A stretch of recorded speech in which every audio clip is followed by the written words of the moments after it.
Colours ಕನ್ನಡದಲ್ಲಿ ಪ್ರಸಾರವಾಗ್ತಿದ್ದಂತಹ ನನ್ನರಸಿ Radhe serial ಮೂಲಕ ಅಪಾರ ಅಭಿಮಾನಿಗಳನ್ನ ಸಂಪಾದಿಸಿಕೊಂಡಿರುವಂತಹ ನಟಿ ಕೌಸ್ತುಭ ಮಣಿ ಸಖತ್ ಖುಷಿಯಲ್ಲಿದ್ದಾರೆ.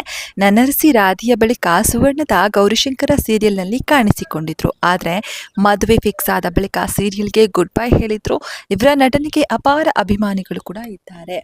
ಸದ್ಯ ಕೌಸ್ತುಭ ಮಣಿ ಸಖತ್ ಖುಷಿಯಲ್ಲಿದ್ದಾರೆ. ಕೌಸ್ತುಭ ಹೊಸ ಬೇಬಿ ಬಂಪ್ ಲುಕ್ ನಲ್ಲಿ ಕಾಣಿಸಿಕೊಂಡಿದ್ದಾರೆ. ಈ ವಿಡಿಯೋಗಳನ್ನ ಸದ್ಯ ಇನ್ಸ್ಟಾದಲ್ಲಿ ಶೇರ್ ಮಾಡಿಕೊಂಡಿದ್ದಾರೆ. ಈ ಹಿಂದೆ ತಾಯಿಯಾಗುವ ಸಂತೋಷವನ್ನ ಸಿಂಪಲ್ ಫೋಟೋದ ಮೂಲಕ ಶೇರ್ ಮಾಡಿಕೊಂಡಿದ್ದ ಕೌಸ್ತುಭ ಇದೀಗ ಮತ್ತೊಂದು ವಿಡಿಯೋವನ್ನ ಶೇರ್ ಮಾಡಿಕೊಂಡಿದ್ದಾರೆ. ಈ ವಿಚಾರವನ್ನ ಕಂಡಂತಹ ಅಭಿಮಾನಿಗಳು ಆದಷ್ಟು ಬೇಗ ಒಳ್ಳೆ ಮುದ್ದಾದ ಮಗುವಿಗೆ ಜನ್ಮ ನೀಡಿ ಅಂತ ಶುಭ ಹಾರೈಸಿದ್ದಾರೆ. ಕಳೆದ ವರ್ಷ ಏಪ್ರಿಲ್ನಲ್ಲಿ ಸಿದ್ಧಾಂತ್ ಜೊತೆ ಕೌಸ್ತುಭ ಮಣಿಯವರು ಅದ್ಧೂರಿಯಾಗಿ ಮದುವೆಯಾಗಿದ್ರು. ಗುರುಹಿರಿಯರ ಸಮ್ಮುಖದಲ್ಲಿ ದಾಂಪತ್ಯ ಜೀವನಕ್ಕೆ ಕಾಲಿಟ್ಟಿದ್ರು. ಅರ್ಜುನ್ ಜನ್ಯ ನಿರ್ದೇಶನದ 45 ಸಿನಿಮಾದಲ್ಲಿ ಶಿವಣ್ಣ, ಉಪೇಂದ್ರ, ರಾಜ್ಬಿ ಶೆಟ್ಟಿ ಜೊತೆ ಕೌಸ್ತುಭ ಕೂಡ ನಟಿಸಿದ್ದಾರೆ.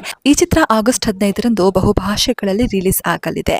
ಈ ಬಗ್ಗೆ ನಟಿ ಖುದ್ದು ತಮ್ಮ ಇನ್ಸ್ಟಾಗ್ರಾಮ್ ಸ್ಟೋರಿಯಲ್ಲಿ ಹಂಚಿಕೊಂಡಿದ್ರು. ಇದೀಗ ನಟಿ ಮೊದಲ ಬಾರಿಗೆ ತಮ್ಮ ಬೇಬಿ ಬಂಪ್ ಲುಕ್ ನಲ್ಲಿ ಫೋಟೋಶೂಟ್ ಮಾಡಿಸಿಕೊಂಡಿದ್ದಾರೆ.